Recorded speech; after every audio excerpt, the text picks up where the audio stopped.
భారతీయులు ఉప్పును పన్ను చెల్లించి ప్రభుత్వం వారి దగ్గరే కొనాలి అని బ్రిటిష్ వారు ఒక చట్టం చేశారు. మార్చి 12, 1930 61 ఏళ్ల వయసులో గాంధీజీ ఒక అసాధ్యమైన పోరాటానికి నాంది పలికారు. అది ఉప్పు కోసం యుద్ధం. సబర్మతి ఆశ్రమం నుండి గుజరాత్ సముద్ర తీరంలోని దండి వరకు 24 రోజులు 385 కిలోమీటర్లు. తన వెంట 78 మంది అనుచరులు రాగా ఆయన నడక మొదలుపెట్టారు.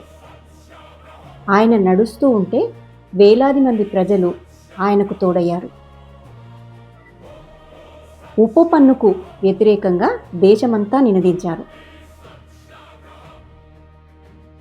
ఏప్రిల్ 6, 1930 దండికి చేరుకున్న గాంధీజీ గుప్పెడు ఉప్పును చేతిలో పట్టుకుని, బ్రిటిష్ సామ్రాజ్యపు పునాదులను నేను ఈ ఉప్పుతో కదిలిస్తున్నాను అని ప్రకటించారు.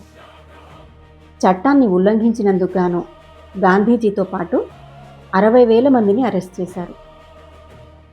ఈ ఉప్పు మంటలు దేశమంతటా అంటుకున్నాయి. మరి గాంధీజీని అరెస్ట్ చేసిన తర్వాత ఈ పోరాటం ఆగిందా? తర్వాత వీడియోలో చూద్దాం.